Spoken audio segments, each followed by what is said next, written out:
Halo sobat, selamat datang kembali di channel YouTube Timon ISO. Oke sobatku, pada hari ini kita akan bahas tentang analitik ya. Gimana sih caranya membaca analitik video YouTube kita. Nah, kalau teman-teman sekalian pada saat upload video, kira-kira video kita ini berhasil nggak kita upload? Kualitasnya atau targetnya itu kena nggak? Nah, di sini analitik di sini teman-teman sekalian kita akan coba belajar gimana sih caranya membaca analitik supaya pada saat kita upload video berikutnya itu nggak salah-salah. Oke, langsung aja kita buka analitiknya seperti ini teman-teman sekalian. Oke sobatku, hari ini kita akan coba membaca analitik dari sebuah video. Video kita ini sudah tepat sasaran, tepat targetnya atau enggak. Nah, ini buat teman-teman sekalian, ini kita bukanya di aplikasi YouTube Studio ya. Teman-teman sekalian buka aja di Play Store. Nah, di Play Store itu ketikkan kata kunci YouTube Studio seperti ini, tampilannya seperti ini ya. Nah, kita buka di aplikasinya. Nanti aplikasinya seperti ini, teman-teman login menggunakan channel YouTube-nya. Jadi salah satu contoh saya akan nge-review beberapa video di channel YouTube Tukang Bangunan. Oke, langsung aja teman-teman sekalian.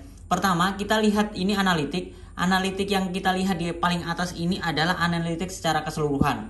Kalau kita lihat seperti ini keseluruhan semua video ya. Kita nggak bisa lihat performa dari satu video ya. Ini karena secara keseluruhan. Jadi kita mau lihat per video. Kalau kita lihat seperti ini kan secara keseluruhan. Kalau kita lihat di jangkauan, di sini kata kuncinya juga jenis sumber trafiknya, penelusuran, rekomendasi, ini berdasarkan secara keseluruhan ya semua video. Kita nggak bisa lihat nih per video. Kita akan coba lihat per video ya teman-teman sekalian.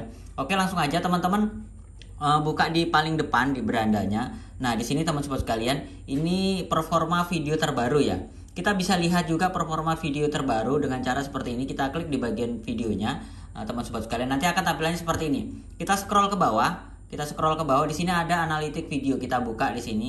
Ini kalau video baru di-upload 1-2 hari biasanya belum terlalu terlihat ya signifikan. Tapi ini kita bisa lihat video ini kira-kira disukai oleh penonton atau enggak. Video ini bagus atau enggak.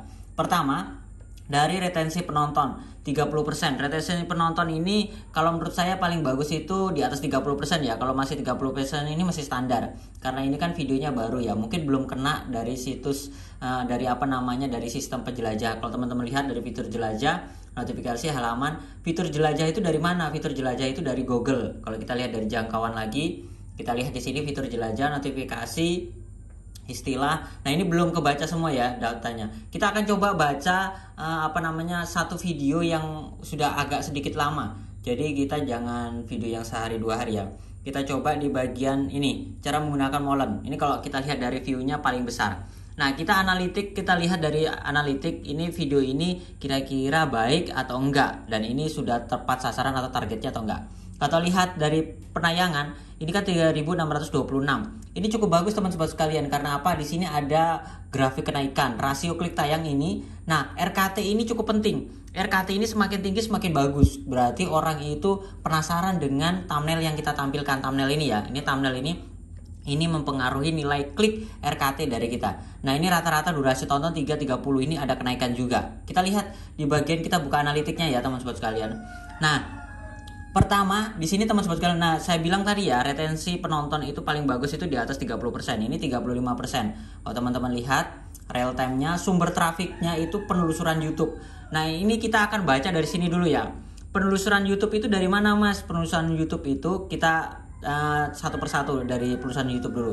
Perusahaan YouTube itu sumbernya itu dari sini teman-teman sekalian. Pada saat kita klik di beranda, kita ketikkan kata kunci seumpamanya di sini SEO YouTube seperti ini ya. Ini adalah sumber dari search engine YouTube.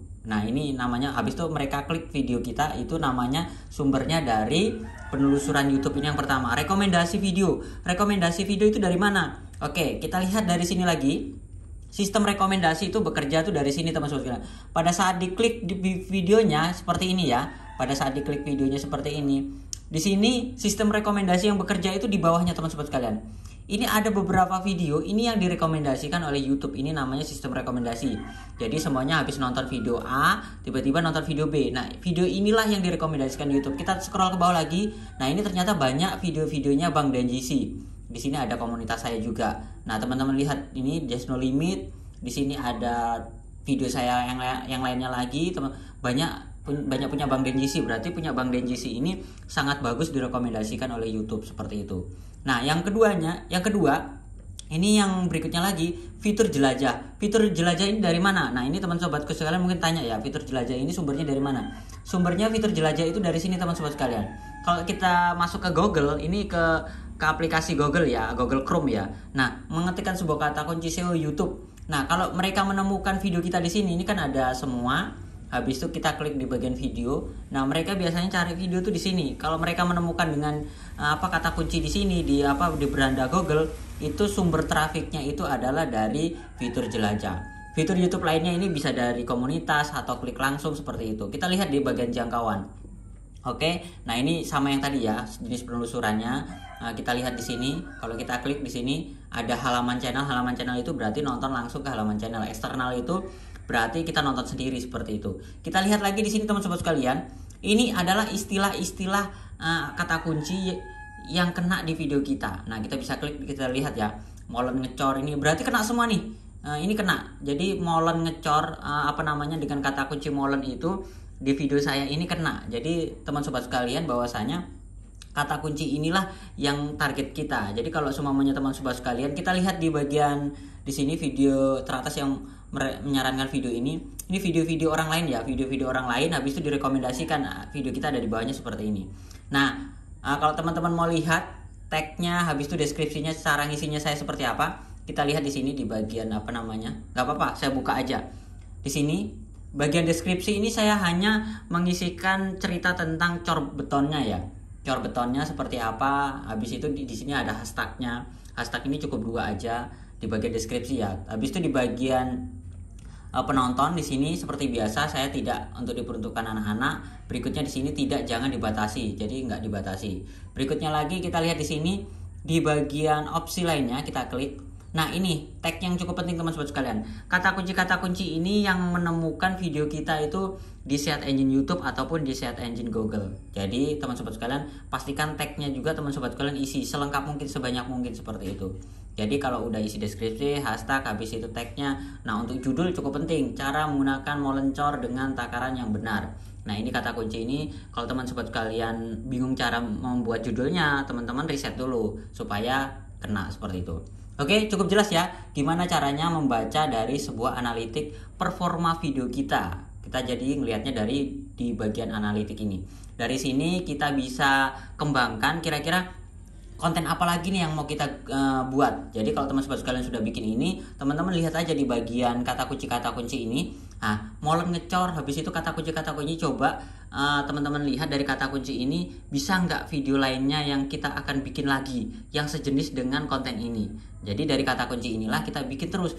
Jadi kita nggak akan kehabisan bahan untuk membuat konten YouTube.